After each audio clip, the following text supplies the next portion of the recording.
We're here at Madison Citrus Nursery. We're the owners. I'm Herschel Boyd. I'm Alfredo Garcia. Nice to meet you, everybody. We thank you for coming. Not many people get to do a tour here, so we thought we'd do a little one for you. We're going to go through about everything we can. It's going to take a little while, so be patient with us. First thing you do is when you come here, we sanitize everybody that's coming in. So the reason I'm holding $1 is we find out if the pressure in the greenhouse is adequate to blow $1 outside when we open the door. If it blows it out relatively fast, that means an insect can't go in. To come in, we turn on the sanitation, we spray down, sanitize our hands, sanitize our shoes, and then we come in. When we open the door, you can tell that there's a breeze blowing out. So small insects can't fly in easily, and that's the goal, is to keep mainly psyllids out. So come on in and we'll walk through the greenhouse.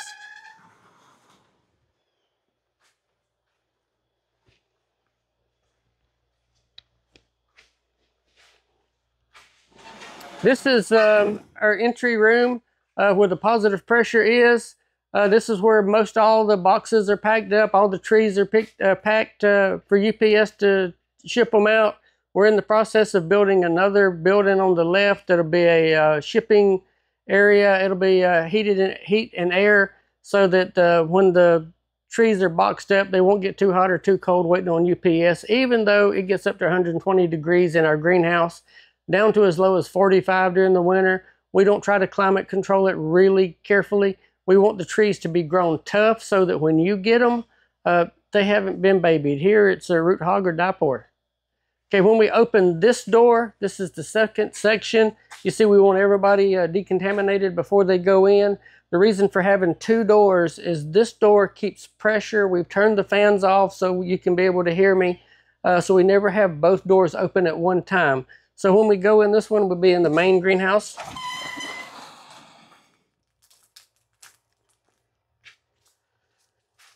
When we're pulling orders for the website, we use these little tables here to lay the orders on.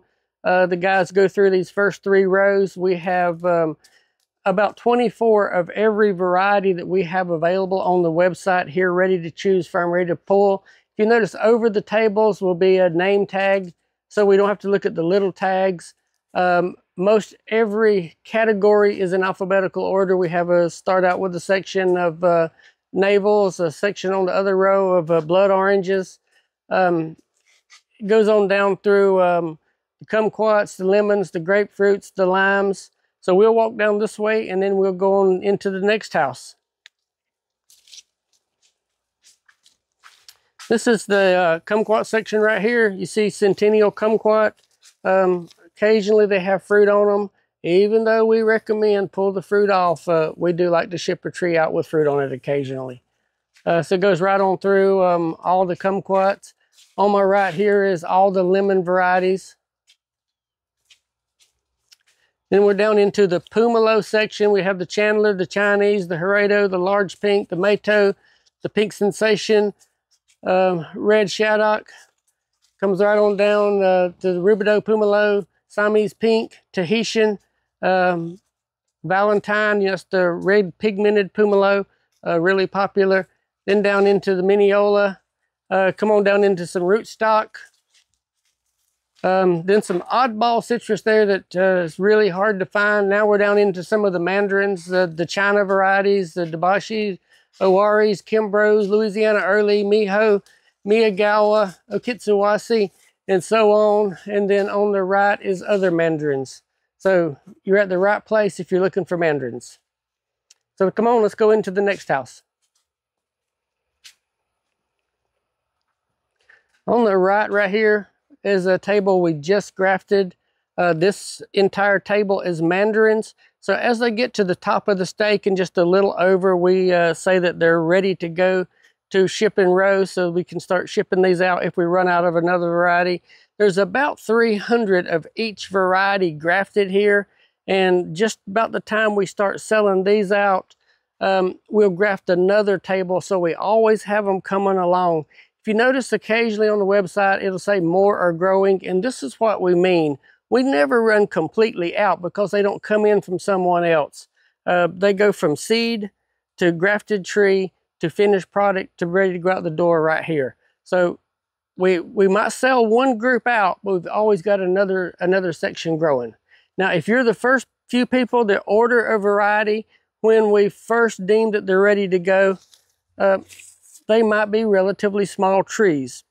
But then, you know, after a few more weeks, a few more months, this is the size tree you're getting. So depending on at what time you order your tree as to what size that group is determining what size you will get.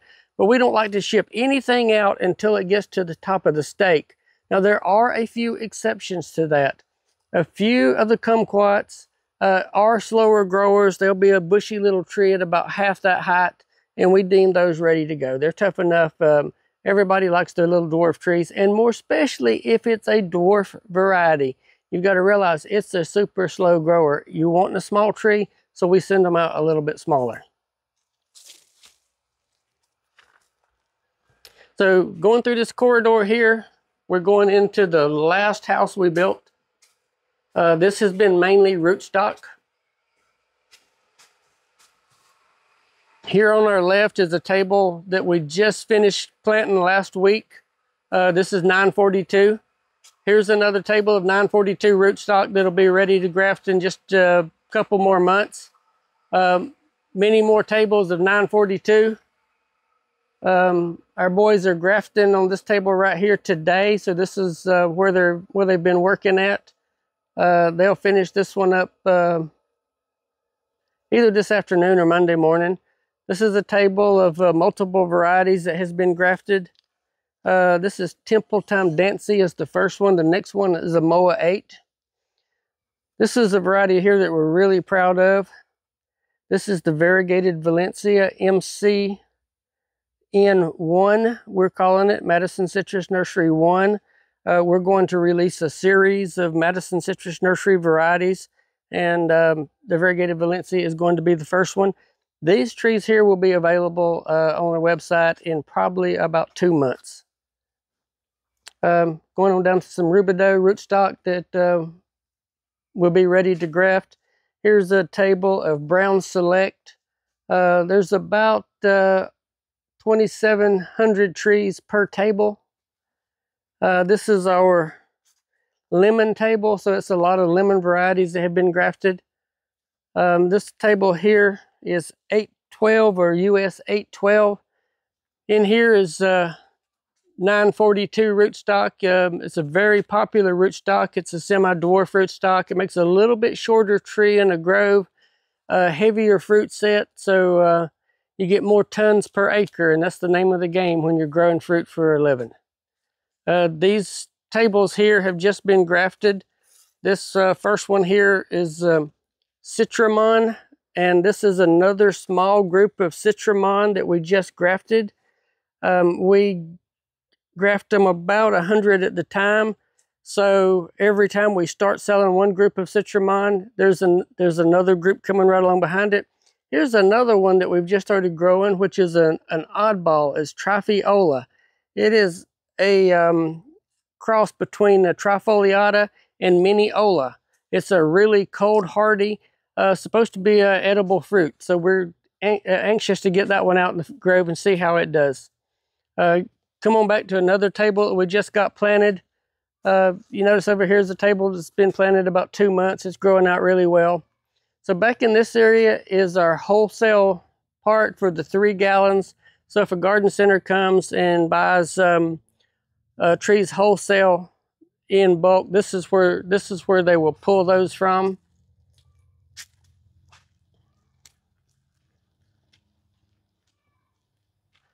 Come on back to where we store our potting soil at. Our potting soil comes in containers.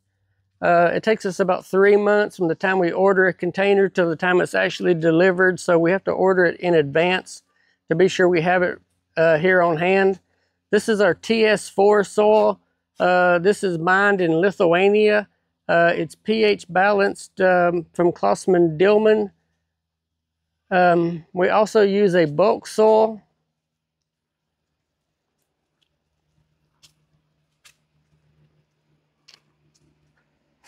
The bulk soil is delivered in a semi, dumped outside, and then it's conveyed in through the conveyor. We store our extra pots back in this area. This is where our 3 gallons, 7 gallons, and 15-gallon trees will be potted up. If you order soil from us, you can see what we do is we mix the pine bark soil, and we have micronutrients, pH balanced. We mix it right here. We add the soil from Lithuania, 50-50 with the pine bark soil, and a fertilized charge. You'll notice this has large chunks in it, and that's the beauty of this soil. When it goes together, it doesn't pack. It leaves spaces in it for air to be through it, so it's oxidized. It retains moisture really well, and it doesn't dry out. So when you get the soil, you find out there might be some large chunks in it. Don't be concerned about the large chunks. When we break it up, we don't pulverize it. And you'll also notice it has some wood fiber blended throughout it. But don't be concerned about the large chunks. Just go ahead, put it in a pot, and see how your tree grows. We have really good results using this type of soil. Okay, we'll go back through.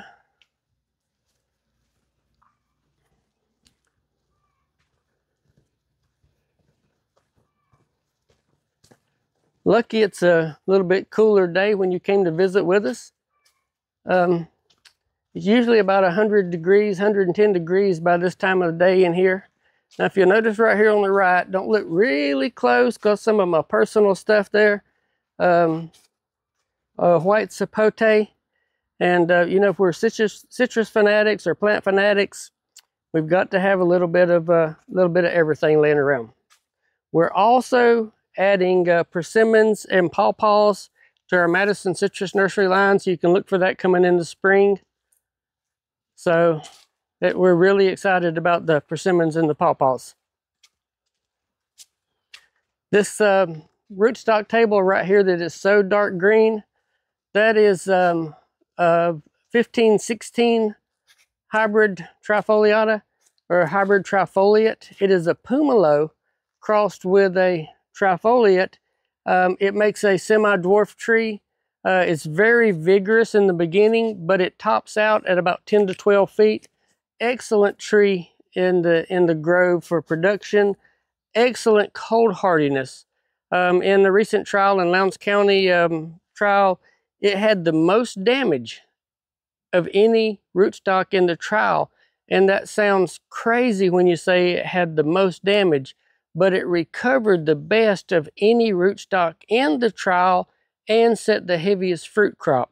So it's a phenomenon when it'll have the most damage, but we just measure how many freeze places we see on it and the length of them, and then they're all calculated through the damage of all the trees. But when it recovers and has the heaviest fruit set, that's phenomenal. So we didn't have any trees actually die in that trial.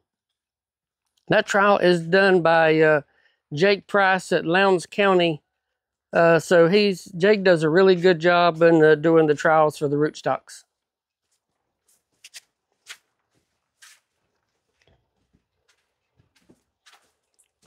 You see another table here of rootstock. We stagger our rootstock along so that we've always got trees ready to be grafted. If we run out of something, we always got trees that we can graft them. This table right here is a kumquat table. We'll walk down it. You can see there's about 500 nagamis grafted. Here is miwia. There's about 500 of those. Marumi, beautiful little tree. I mean, just take a look at what a little marumi tree looks like. Now, who could stand to take the buds or the fruit off of that beautiful little tree? That'd be difficult for me even. Then we go on into long fruit. Long fruit is a really good fruit. It's similar to nagami. a really good grower, makes abundant fruit, down to lemon quat. Then we're into Lakeland limequat, and you can tell Lakeland was grafted at the same time these others were. It's a really good grower. Then down to Indio Mandarin quat. Indio Mandarin quat is an excellent grower. Here's another one a lot of people ask about, is Hong Kong kumquat. It doesn't make an edible fruit. It has just went through a flowering process that comes in and out of flowering throughout the year. It makes a beautiful set of really small acorn-sized fruit. Beautiful in a yard, but just nothing there to eat. Now, my all-time favorite in kumquats is fukushu. I can't say enough good about fukushu. It's a large fruit for a kumquat. Really tender peel, really sweet flesh, with one little streak down the middle that'll just make you pucker. But that's what we like about the kumquats. Just when you think you're not going to bite into that sour, there it is. So it is a surprise. Eustace limequat is another one. To me, the limequats are really underrated. If you want something that you can just use as a very versatile fruit that you can use to cook with, you can use from a medium size on up to after it turns yellow and ripe. If you want something you can use the entire fruit, peel, pulp, juice, everything, it's the quats. Excellent flavor, excellent taste. You can eat it out of hand. Put a little salt on it, put it in a mixed drink. Just an excellent, cold hardy, small to medium-sized shrub. Just produces a ton of fruit. Here's another one. Everybody wants to know, citrange quat. Which citrange quat is it? That's the one it is. It is citrange quat. And we come on down to crassifolia kumquat. Similar to a mawia. For us, it does grow better. Really good tree. Calamondin. You know, calamondin makes a really nice container plant, produces a lot of fruit, makes a rather large tree if you put it in the yard and doesn't trim it back. The fruit can be used from medium size all the way up to maturity. It's a great lemon or lime substitute. Squeeze it on your grill as you're grilling food. Excellent flavor. Use it in mixed drinks. Eat it out of hand. We're not even going to look at this one because nobody likes the variegated calamondin. I couldn't imagine anybody wanting one of those, but we're going to have them available just in a few weeks now. And I know that there's a lot of people out there like I am that are just fanatic over the variegated foliage, and I'll have to admit I'm a variegated fan. Okay, we're back down to our middle aisle, going into our back house. You can see here on our right, we've still got rows of rootstock that are growing out. These rows right here are just multiple different varieties that are grafted. So a lot of times when you order a tree, you know, we'll pull it from an area like this, move it up to the row where we pull all our varieties that's going to be shipped out. This is Changsha Mandarin. So that's, you know, a good average of the size tree that you will get when you order from us. You know, occasionally, like I said before, the tree will have to be small. But yeah, this is the size tree that we prefer to send out, is something this size. Okay, well, going down right here is a road that basically what we grow, you know, is for a lot of farmers. This is a table of kishu. These tables hold about 3,000. So if a farmer comes, you know, and wants 1,800, 2,000, 3,500, whatever, we've usually got them, you know, ready to go to the grove. Meyer lemon. I'm not really sure if anybody knows what Meyer lemon is. Let me introduce it to you. It was brought to the United States in the 1800s, early 1900s by Dr. Frank Meyer. It was found in China. It's a cross between a sweet orange and a lemon, which makes it more cold hardy as a lemon. It tastes like a lemon, colors up like a lemon, but if you leave it on the tree an extended amount of time, it will turn orange and tentatively get sweeter.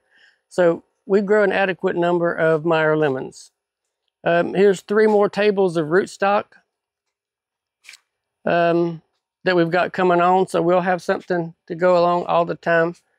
Shiranui is another favorite. I don't know if you've ever had a Shiranui fruit, but if you go to the store and find Shiranui fruit, if you're lucky enough, usually they're $3 to $4 per fruit. It's one of the most expensive fruit in the store per pound. Can easily be grown at home. If you're in an area warm enough that you can grow citrus in, does really good in ground. If you got a big enough container and can take care of it, it does okay in a container. Relatively large fruit, almost seedless. Occasionally you will find a seed, but another excellent piece of fruit. Come on through this corridor. We're coming down to where we pull our 3-gallon trees from for the website. So if you order a 3-gallon tree, this is where the guys will come to pull it from. I don't know exactly how many varieties that we do grow in 3 gallons. We're always introducing more varieties in a 3-gallon. So we see Shiranuis, Fukushus, red limes, grapefruit, Kishus, Caracara. Just goes on and on through the Rangpur limes, the baboon lemons, Persian limes. There's another group of Shiranuis and Owaris and the Moa 8. A Moa 8. If you don't know about a Moa 8, if you want a mandarin that's just a showstopper when you cut that thing open, a Moa 8, if you leave it on the tree long enough, it gets really ripe and just blood red, almost to a purple sheen on the inside. I just can't say enough about a Moa 8. It's just an exciting fruit to eat and to see. Poncan, one of my all-time favorites. Poncan has seed in it. 15 to 20 seed, but the flavor is just absolutely phenomenal. It's just one of my go-to fruit. I just really like Poncan. All the mandarins are good, but then there's some varieties occasionally, such as the Poncan, that's just a showstopper for me. It just has some flavors that I can't find anywhere else. For your blood oranges, Moro's one of the old tried and true. And if you notice, our trees here are rather large. To get this tree in a 3-gallon box, we're normally going to have to trim the top off of it, but it flushes out really nice. I'll show you some trees on down the way that have been trimmed back about 3 to 4 weeks. Main thing is when you get a tree, just take really good care of it. You know, we like to be well hydrated. Your trees like to be well hydrated also. Don't worry about keeping them moist. They do not like to dry out between waterings. Frost Owari is another very popular one. Mars Sweet. Mars Sweet is a limb sport of a navel that doesn't have a navel, and the fruit is a little bit smaller than a navel. Just an excellent all-around fruit. I was just blown away the first time I ever had a Mars. Amber Sweet is a very popular one. Sanganelli blood orange is more of a spherical shape, egg-shaped blood orange. Colors up relatively well without a lot of cold nights. Does hang on the tree really well, and that's the good thing about blood oranges, is they normally hang on the tree for a long time, and that gives them time to produce the blood colors, the redder, darker colors in there. So if you want something that will extend your season for a relatively long time and still be good quality fruit, the blood oranges are it. Now, some of us don't like some of the flavors of a blood orange because some people describe it as earthy, bloody. It is a very distinct flavor. Some of us actually love that flavor. If you don't like that flavor, eat them early. Eat them before they mature all the other colors, and it's just like a regular sweet orange. So you can, if you like some of just a regular sweet orange, your blood oranges are good if you eat them early. If you like that blood flavor, let them hang on the tree till they get to the flavor that you like. Now we're going from this area on back is our increased trees. An increased tree is a bud that was bought from a foundation or furnished from a foundation block, and only the states can furnish foundation blocks. The state of Florida, state of California, and the state of Texas have foundation blocks that are guaranteed to be pathogen free as best they know. They do know that there are a few pathogens that occasionally can't be absolutely positively cleaned out, but they don't detect them anymore, and it's not one that causes any adverse reaction to the tree. So all the buds to grow all these trees where we're going now are the trees that we take the buds off of to grow all of our production trees that's going to be shipped out the door that you're going to receive. So we go through the Pumelo section here. On the left is our lemon section, a huge block of different varieties of lemons. I think we have about 35 different varieties of lemons. Here on the right is our finger lime trees. There's, I think, 7 different varieties of finger limes that we carry and are actually shipping out now. This big one here is Australian red pulp finger lime. If you notice down in here is some small fruit. This one is named incorrectly. It is Australian red pulp finger lime, and at the time they released it, they thought it was going to be the reddest one there was. It actually wasn't. There's one that's called red pulp that is much redder than this one. So if you're wanting the really, really red fruit, you need to order the red pulp. The only problem with the red pulp is it takes it many, many more years to fruit. Luckily, the Australian red pulp is a very prolific fruiter and will fruit at a very young age. I think that other one's under red finger lime, not red pulp. Okay, yes, it is red finger lime, and this one is red pulp. Thank you, Lou, for pointing that out. Then we have the green finger limes, the 1333, something or the other numbers. A lot of them go by numbers. This one is the red pulp finger lime, and you don't see any fruit in it. It takes it quite a bit more time to mature. And the reason we don't grow a lot of fruit is we cut these trees back regular for budwood. So by cutting them back for budwood, we take most of the fruit off. Now you'll see one fruit right down there, but that's on the green finger lime tree. That's on the 1333. So the Australian red pulp is the very first one to fruit. So if you're in a hurry to see fruit, always get the Australian red pulp. Then we're down into the finger lime giant. Sometimes the trees aren't as pretty as some of the other trees, but they fruit really early and make a lot of fruit. Then we're going on in lemons on the left here. Mandarins on the right, some limes back in the back. Then we're getting here to some of the kumquats. So all this section here on my left is all different kumquats. This is Nagamis here. Miwia's in the back. There in the back on my left is Fukushu. If you see how big and nice those trees are, that is just my all-time favorite of a fruit that's eat out of hand. Kids love them. They're small. They're easy to pick. They're low to the ground. Kids can reach them. Really sweet fruit with that tart, tangy taste right down the middle to just make you pucker. Another tree that is just overlooked a lot is Thomasville citrangequat. First fruited in Thomasville, Georgia. It was bred and released by Dr. Walter Swingle in the late 1800s, early 1900s. Been around for a long time, but if you want to make marmalade, that is your fruit. The fruit will hang on the tree for a long time after it's ripe.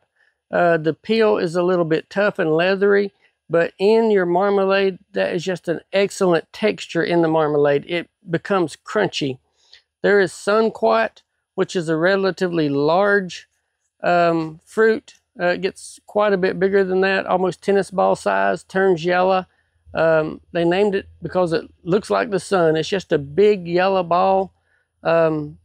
Really easy to eat out of hand. It's lemon flavored, mild, easy to eat out of hand. Not going to take your breath away.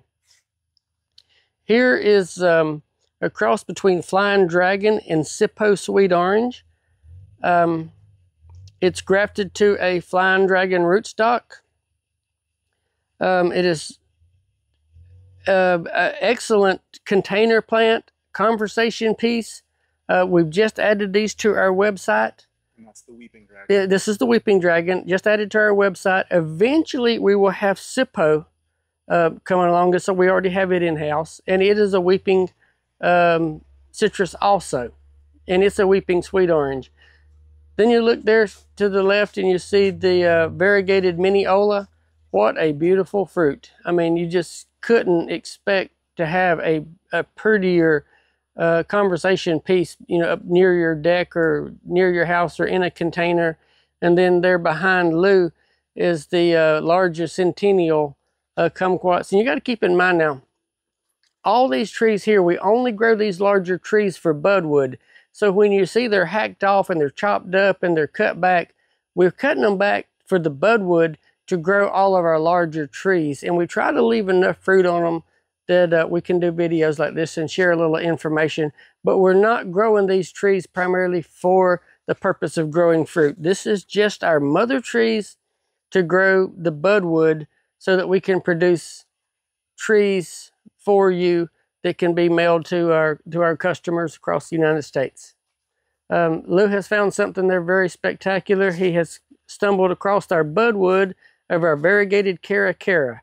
I know nobody likes variegated Cara Cara, just everybody just says we don't want one of those, but actually that's one of the ones that everybody wants.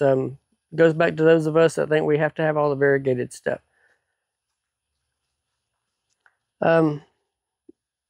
Back into a lot of different mandarins. This is one of my favorite ones right here. Well, Lou has stopped right here, and this is a citron. In the back is the citron, is the S1 citron. It's a beautiful fruit. We're growing, I think, 5 different varieties of citrons, and then we're into some more mandarins. This is Armstrong. First year I ate an Armstrong fruit, I thought, that's different. There's flavors there I've never tasted before in a mandarin. Last year, they made a tremendous amount of fruit, and I realized that that was one of the most spectacular fruit I had ever ate of a mandarin. It's got flavors in it I was not expecting. Just absolute wonderful flavors for a mandarin there in the Armstrong. Coming to a tree here, this is a pink-fleshed lemon. It's not a variegated pink lemon, but it makes medium to large lemons that the inside is pink flesh without the variegation. And then we're into our Shiranui budwood, and you can see we have a relatively large amount of Shiranui trees to pull budwood from, because we normally need about 6,000 to 7,000 buds at the time to get enough of these grafted out. Here to my right is a bunch of smaller trees. These are newer varieties that we've just acquired, that we're just going to make available in the next few months. I think we're up to about 257 varieties in-house now that within the next few months will be available on the website. Now, we can't always keep all 257 available at one time, but we try to keep at least 90% of them available. And if they're not available at the time that you look, sign up for the notification, and when we do release them again, you'll get a notification to be one of the first ones to know that they're available. And usually it doesn't take but a few weeks after you sign up, and we'll have them available again after the initial startup. Now, the first time there's a run on them, and a lot of people will buy them, and we'll only have a small amount. As we build our budwood up, because you see on trees this small, there wouldn't be a lot of budwood to take, but as these trees mature and get relatively large, we can go from growing 25 to 50 trees at the time to growing several hundred. Our goal is never to have an artificial shortage of trees. Be patient. We'll have them. This is one that I'm really excited about. I already mentioned it one time.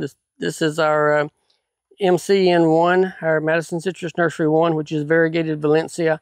These will be our increased trees. So within a year's time, we'll have adequate amount of buds. Here we're into Owari Satsumas, Brown Select Satsumas, Dabashi in the back.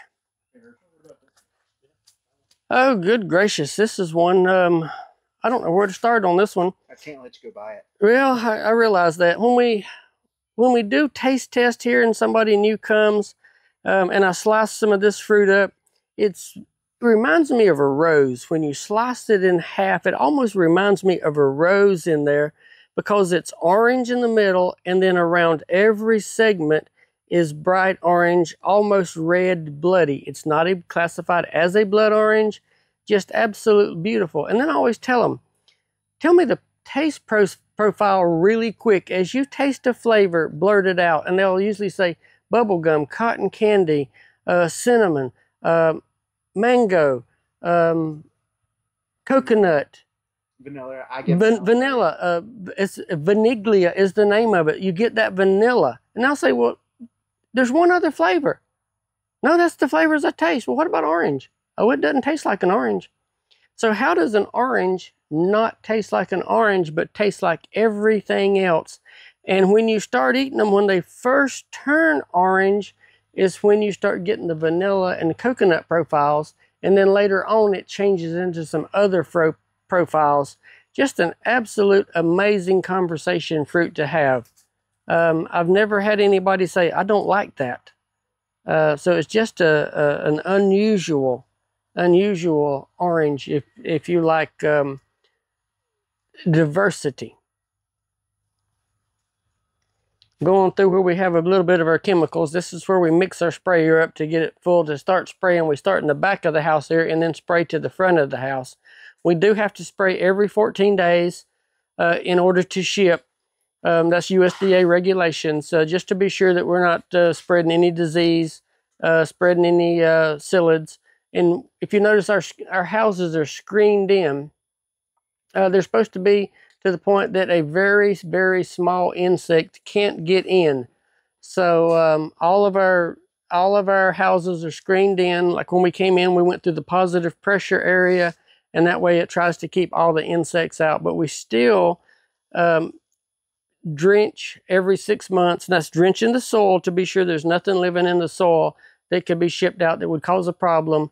And we spray our trees every 14 days to be sure everything you get is as good as we can get it, insect and disease free. This is giant lime. It does have a few thorns. It's a new one for us. We're just having those ready this year.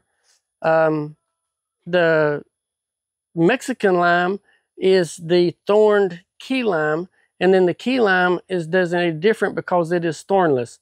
The ones with thorns do make more fruit than the ones that have, let's see that, let me get that straight. The ones with thorns do produce more fruit than the thornless varieties most of the time. This right here is one that I'm intrigued by. Look at the foliage on this tree. That is just absolutely gorgeous. Now, it's an upright grower, and this is a citron, and normally citrons don't have really beautiful foliage. So Helia, I guess is the way that is pronounced. It's just the absolute beautiful foliage. We haven't saw a fruit yet to know what the fruit's going to look like, but for a citron, it is just absolute beautiful foliage. We're back into some more of the pumelos. Go through Gerardo is one of the most common, one of the largest pumelos. It's not the largest. Then we have Siamese pink. Every couple of years we get more varieties of everything, so we don't have them all in one place. As we get more varieties, we have to continue to spread on out. This one right here is actually a rootstock. This is 812. Right here is a variegated calamondin. If you notice, the fruit is striped when it gets ripe. You see there's some ripe fruit down in there. When it gets ripe, it does turn orange, loses the variegation. Just absolutely beautiful fruit. Can still be used as a lemon lime substitute. It's not quite as tart as its parent plant, which is the solid green one. So when it went variegated, it lost a little bit of the tartness. but still an excellent plant. Back in the back there, you can see the Australian desert lime, very weeping. Makes really small berried lime flavored fruits. You can tell these trees here have been cut back, relatively aggressive. We're in the business of growing buds, as you know, and if you order buds from us, this is where your buds will be cut, because these are all certified trees to grow more trees from.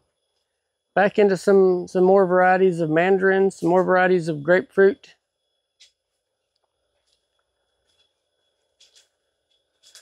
I don't know exactly how many trees are in our budwood areas. I lose count of that all the time. I used to could tell you how many varieties and how many trees, but that has got a little bit out of hand. This was my first original weeping dragon trees. These are the ones we take the budwood off of to grow all the others. So if you order budwood, it'll come off of those trees there. So some varieties, if you order budwood, you'll only get 15 buds, but most varieties you'll get a lot more, especially in the mandarins and the lemons and the finger limes. But the odd varieties that we don't carry very many budwood trees of, you'll only get the minimum amount of budwood. And we're back into some more of the grapefruit trees. This one is the Rio Red. Beautiful fruit with a blush in the middle. Anywhere the sun don't hit it is where it's going to have a blush. Trees on the right here are Tango, which is more of an upright. It's a patented variety. So you'll notice if you order a Tango, you have to pay a patent fee, but it's figured into the price of the tree. And that money goes to fund research to grow more of the varieties that are being released, that are just exceptional varieties. Here we have a willow leaf sour orange. If you notice, it has a lot of willow leaves on it that are very narrow, and then it will have a flush of normal or semi-normal standard leaves, and then the flush after that will be another willow leaf. I don't really know enough about sour oranges to know what the use of it is, but it's just a pleasing ornamental to look at. We're back into a lot more mandarins here. Right here are hamlins. If you notice, this tree was really cut back drastically a few months ago, and it has flushed out well. When we were grafting hamlins last time, these had grown all the way to the ceiling, so we cut them off. Took all the budwood we could use off of them, and have flushed them all back out, so when we graft again, we'll have plenty of budwood. Here on the right, we still have a lot of Tango trees. This is one group that was cut off earlier. Here's another group that has been recently cut off. So you see, when you cut a tree off, cut it back for budwood or just to prune it, you keep it moist, keep it well fertilized, it will recover really well. Most important thing is keep your trees healthy. It's much easier to keep a tree healthy than it is to try to get a tree to recover. We're back into some cashews. Cashew mandarin is a really nice seedless mandarin, and the reason I say it's seedless is it's incapable of producing a seed. It don't have the female parts in the flower to take on the pollen. You notice we're to the end of our tour, we're to the end of the greenhouse, and you see some parts out the back door. We're adding another 180 feet onto this greenhouse, and that will be a scion house. The reason for a scion house is when our increased trees time out, and in time out we can keep them up to 5 years. And then once the tree gets 5 years old, you have to make the designation if you want to get rid of it, sell it to a farmer, plant it in the ground, but it has to go out. It can no longer be used as an increased tree. But if you need to keep one to produce more increased trees, you have it tested, move it into another house, and then it is a scion tree that can be used to produce a mass amount of increased trees. So remember, the state of Florida, state of California, state of Texas will have a foundation tree. From the foundation trees, you can produce scion or increased trees. From increased trees, you can back it up and produce scion trees. And then once you produce production trees, they have to go out the door. There's no backing them up or using them for anything else. A production tree has to go out. And that's the way we do it, to try to be sure there's never a disease that gets started in a house and is passed on through the grafting process for diseases. Our trees are tested every 6 months by USDA. They'll come through and pull 300 tests just at random, flag the trees. If you notice the little red flag there with the number on it, the number has faded, but anytime you see the red, the blue, or the yellow tags, that was the last time they came through and they actually tested that tree. And if they found anything, they'd have to come back and find that number, find that tree, test it again to be sure their test was accurate, and then find out what was wrong and where it came from. Luckily, that never happens in these cases, but we do it over and over and over just to be sure that when you order a tree from a certified nursery, that it is disease-free. So remember, when you're sharing budwood with neighbors, when you're sharing budwood with friends, when you're mailing budwood to other people, and it's not for sure clean, sterile budwood, you could be spreading diseases. So that's why we make our budwood $1 per bud for almost every variety we sell. We try to sell the budwood cheap enough everybody can afford to order it, and you'll have everything you need to do your grafting with. We want everybody to be able to graft, be able to enjoy the hobby, keep it disease-free, enjoy it for a long time, and just enjoy the rewards of all the varieties of citrus that are available. Thank you for spending your day with us.